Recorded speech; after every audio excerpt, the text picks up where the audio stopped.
अस्सलाम वालेकुम, कैसे हैं आप? आज मैं आपके साथ बहुत ही स्पेशल बीफ पुलाव की रेसिपी को शेयर कर रही हूँ, जो कि बहुत ही टेस्टी और ये जूसी बनकर तैयार होगा। बीफ पुलाव को बनाने के लिए हमें जिन चीज़ों की ज़रूरत होगी, उनमें मैंने सबसे पहले लिया है 1 किलो बीफ। इसको मैंने अच्छे तरीके से धो के साफ़ कर लिया है और इस तरह पीसों में कट कर लिया है। इसमें कुछ बोनलेस है और कुछ बोन के साथ है। 3 से 4 अदद सब्ज़ मिर्चें, 8 से 10 अदद लहसुन की जवें, साबुत गर्म मसाला में बादियान के 2 फूल, 2 मोटी इलायची, 2 से 3 अदद दालचीनी के टुकड़े, 10 से 12 अदद काली साबुत मिर्चें, 5 से 6 अदद लौंग, 1 चम्मच शाज़ीरा, खुश्क धनिया साबुत 2 टेबल स्पून, नमक 1 टेबल स्पून,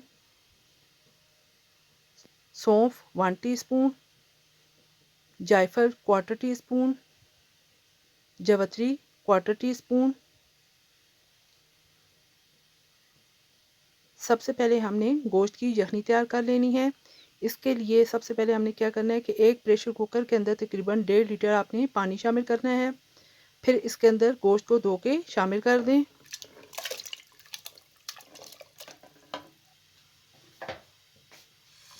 साथ में तमाम मसाले जात भी शामिल कर दें।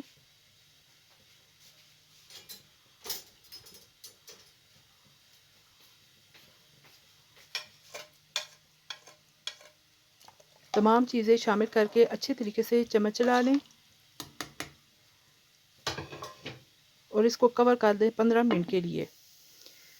पुलाव बनाने के लिए हमें जिन चीज़ों की ज़रूरत होगी, उनमें मैंने सबसे पहले लिए हैं चावल बासमती 1 किलो, 2 बड़े साइज़ के मैंने प्याज लिए हैं और उनको इस तरीके से बारीक बारीक काट लिया है। पुलाव के अंदर जो मसाले जात इस्तेमाल होंगे, उनमें है खुश्क धनिया पिसा हुआ 2 टेबल स्पून, गर्म मसाला पिसा हुआ 1 टीस्पून, लहसुन और अदरक पिसा हुआ 2 टेबल स्पून, 3 से 4 अदद सब्ज़ मिर्चें, 1 टेबल स्पून नमक, 1 टीस्पून सौंफ, ये बिरयानी मसाला 1 टेबल स्पून, दड़ा मिर्च 1 टीस्पून, जवित्री 1/4 टीस्पून, जायफल 1/4 टीस्पून से भी थोड़ा कम,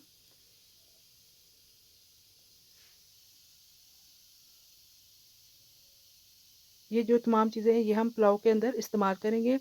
अब हम अपनी यखनी को देख लेते हैं। ये देखिए जी, यखनी तकरीबन 20 मिनट हो चुके हैं। अब चेक कर लेते हैं कि गोश्त गला है या नहीं।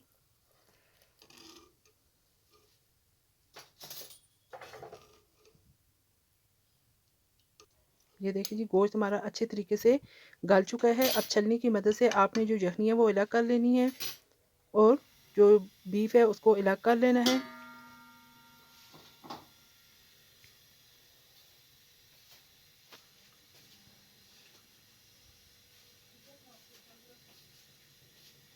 अब हम अपना पुलाव बनाना शुरू करते हैं। बिस्मिल्लाहिर्रहमानिर्रहीम। सबसे पहले एक पतीले के अंदर आपने 1 कप घी का शामिल करना है। आप कुकिंग ऑयल भी यूज़ कर सकते हैं, लेकिन घी के अंदर इसका टेस्ट बहुत ही ज़्यादा अच्छा आता है। साथ में आपने प्याज शामिल कर देना है। प्याज को आपने लाइट से ही ब्राउन करना है, ज़्यादा डार्क नहीं करना। जब ये गोल्डन सा ब्राउन हो जाए तो इसके अंदर गोश्त को शामिल कर लें। गोश्त को डालकर तकरीबन 2 से 3 मिनट तक अच्छी तरीके से फ्राई कर लेना है।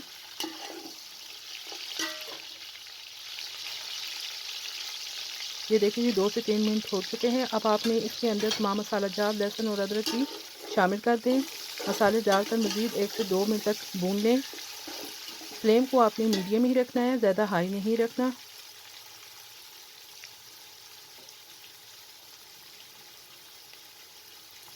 ये बहुत ही टेस्टी पुलाव बनकर तैयार होगा। अब तकरीबन मेरे पास 3 यखनी के कप थे और 1 पानी का कप है, इसलिए 3 पहले मैं पानी यखनी शामिल कर रही हूँ और साथ में तकरीबन 5 कप पानी के शामिल करूँगी, क्योंकि 4 कप चावल हैं और चावल से डबल में पानी शामिल करूँगी। टोटल मैंने इसके अंदर 8 कप शामिल कर दिए हैं।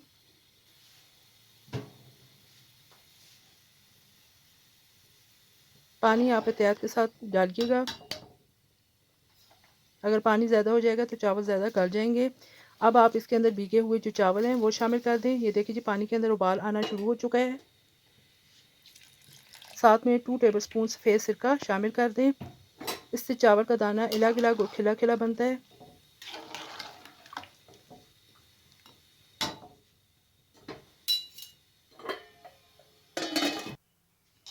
ये देखिए जी, तकरीबन 80% तक चावल पक चुके हैं। अब हमने इसको दम वाले फ्लेम पर आधे घंटे के लिए पकने के लिए रखना है। फ्लेम को आप बिल्कुल लो कर दें और इस तरीके से आधे घंटे के लिए दम पर रख दें। ये देखिए जी, आधा घंटा गुजर चुका है और हमारा बीफ पुलाव तैयार हो चुका है। ये आप देख सकते हैं, चावल का एक एक दाना अलग और निखरा हुआ है और बहुत ही अच्छी सी खुशबू भी आ रही है। अब मैं आपको डिश आउट करके दिखाती हूँ। ये देखिए जी, मज़ेदार बीफ पुलाव तैयार हो चुका है। ये बहुत ही लजीज और टेस्टी बनकर तैयार हुआ है। आप भी इसी तरीके से एक दफ़ा ज़रूर बनाइएगा। आप देख सकते हैं, चावल का एक एक दाना अलग और निखरा हुआ है। अगर आपको मेरी ये रेसिपी पसंद आए तो लाइक कर दीजिएगा। साथ में मेरे चैनल को सब्सक्राइब और शेयर भी कर दें और बेल आइकन को भी प्रेस कर दें ताकि मेरी हर नई वीडियो आप तक बर वक्त पहुँच सके। फिर इंशाल्लाह एक और नई वीडियो के साथ आपकी खिदमत में दोबारा हाज़िर होंगी। अपना और अपने प्यारों का बहुत ख्याल रखिएगा। इजाज़त दीजिए। अल्लाह हाफिज़।